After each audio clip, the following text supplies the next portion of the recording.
Mort du général Walhubert. Le soleil d'Austerlitz n'a pas encore lui, avec ses maréchaux groupés autour de lui, et, près de là, tenant en réserve sa garde, du haut de Mamelon, Napoléon regarde. Monté sur un cheval gris aux naseaux fumants, s'en allait, l'arme au bras, les derniers régiments, vers la plaine déjà par d'autres occupés. Tous l'acclament, au chef saluant de l'épée, l'empereur fait un signe, et, quand passe un drapeau, calme, il porte la main à son petit chapeau. Dans cette steppe, au loin par la brume obscurcie, tout ce camp de soldats, l'Autriche et la Russie, aujourd'hui va barrer la route aux conquérants. L'heure est grave. Effrayé presque d'être si grand, celui qui vient, dans Ulm, d'écraser l'Allemagne, et qui, pour terminer d'un seul coup la campagne, veut, une fois déplu, ce soir, être vainqueur, sans un léger frisson lui traverser le cœur. N'as-tu jamais aucun vertige, aigle qui plane? Or, comme des filets au pas le corps de l'âne, on en était à la brigade Walhubert. Le soleil, jusqu'alors de nuages couverts, éclaira tout à coup l'immense paysage. Et le grand fataliste, y voyant un présage, et sentant que l'espoir en son cœur naissait, sourit au général Walhubert qui passait. L'obscur soldat parti, ivre de ce sourire. La veille d'Austerlitz, on avait fait prescrire, de peur de dégarnir les rangs, que les blessés, officiers ou soldats, ne fussent ramassés le soir, une fois la bataille finie.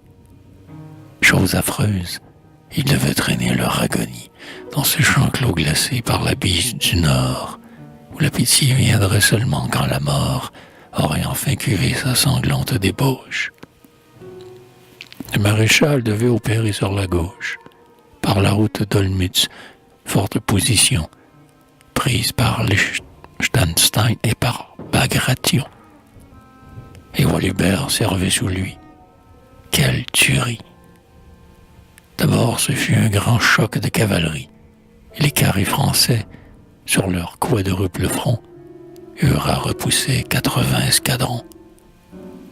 Puis Kellermann, sabrant, nous fit la place nette, et nos vieux régiments, croisant la baïonnette, marchèrent, les tambours devant, l'aigle au milieu, vers Pratzen, où tonnaient 30 bouches à feu.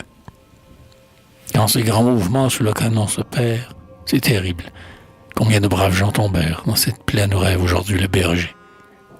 Castex, le colonel du 13e léger, un officier superbe et de très haute taille, fut frappé d'une balle au front, et la mitraille enleva d'un seul coup un groupe de tambours.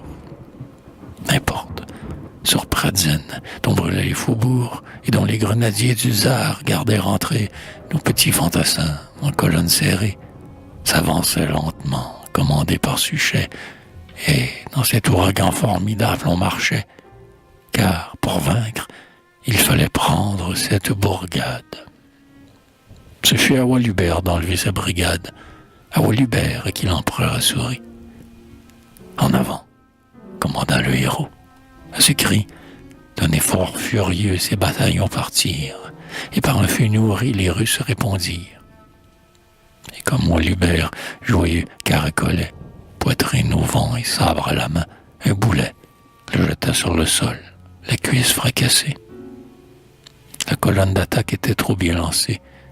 Elle ne cessa pas pour si peu de courir, mais comme des soldats venaient le secourir, l'intrépide blessé les écarta d'un signe et dit sévèrement: « Eh bien, et la consigne, qu'on me prenne un drapeau russe pour mon linceul, grenadier, à vos rangs. Je peux mourir tout seul. »